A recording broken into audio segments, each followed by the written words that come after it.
माझा विश्वासघात केला, माझा केसाने गाळा कापला त्या सहकार्य. आज माझा उमेदवारी अर्ज सूचकाच्या ॲफिडेव्हिट नागेश अण्णासाहेब भोसलेने ॲफिडेव्हिट दिलेला आहे की मी सही केली नाही म्हणून. मी उमेदवार म्हणून अर्ज भरला. त्यांना फोन करून त्यांनी मला स्वतः फोन करून मला सूचक म्हणून सही दिलेली आहे. जर त्यांनी सही दिली नाही म्हणजे ॲफिडेव्हिट दिलं आहे, त्यांनी त्यांच्या मुलाच्या डोक्यावर हात ठेवून शपथ घ्यावी की मी त्याला सही दिली नाही म्हणून. मी माझ्या मुलीच्या डोक्यावर हात ठेवून शपथ घेऊन सांगतो की त्यांनी मला सही दिली म्हणून. दोघंही पांडुरंगाच्या दारात उभं राहू आणि विठ्ठलाच्या मूर्तीला हात लावून त्यांनी सांगावं की मी सही केली नाही म्हणून.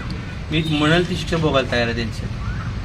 असल्या गोष्टी करायच्या असतील मला यापुढे यांची कुठलेही संबंध ठेवायचे नाही. माझा विश्वासघात केला, माझा केसाने गाळा कापला त्या सहकार्य. मी कधी यांना माफ करणार. तुमचे त्यांचे संबंध कधीपासून?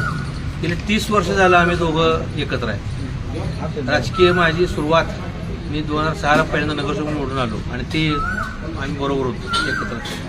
तेव्हापासून माझी आणि त्यांची सुरुवात आहे.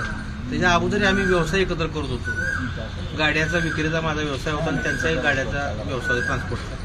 पण माझी त्यांची तेव्हापासूनची ओळख आहे. आणि परंतु जर त्यांनी अशा प्रकारे वागले असतील तर हे दुर्दैव आहे माझ्यासाठी. आजचा दिवस हा लोकशाहीला हत्या झालेली आहे. लोकशाहीची दबावपोटी झालेलं राजकारण आहे. त्यांच्या रेकॉर्डिंगमध्ये त्यांनी क्लिअर सांगितलं की मला 3 लोकांचे दबाव आहे या संदर्भात. रात्री 8:20 त्यांना मी फोन केला होता माझ्या मोबाईलवरून. तर ते म्हणजे मला दबाव आहे. मी त्यांना म्हणलं तुम्ही कुठं गावाला निघून जावं काका, तुम्हाला दबाव येत असेल तर. ठीक आहे म्हणले मला. आणि आज इथं स्वतः त्यांनी ॲफिडेव्हिट दाखल केलं. कोणाकोणाचा दबाव म्हणून सांगितलं तुम्ही? ते प्रत्यक्ष बोलतो, ते रेकॉर्डिंगमध्ये आहे. मी कोणा दबाव आहे तुम्हाला काका एवढं, तर मी तुम्हाला प्रत्यक्ष भेटतो म्हणले. सकाळी त्यांच्याकडे मी गेलो, परंतु त्यांचा मोबाईल स्विच ऑफ. सकाळपासून घरी नाही म्हणून सांगितलं.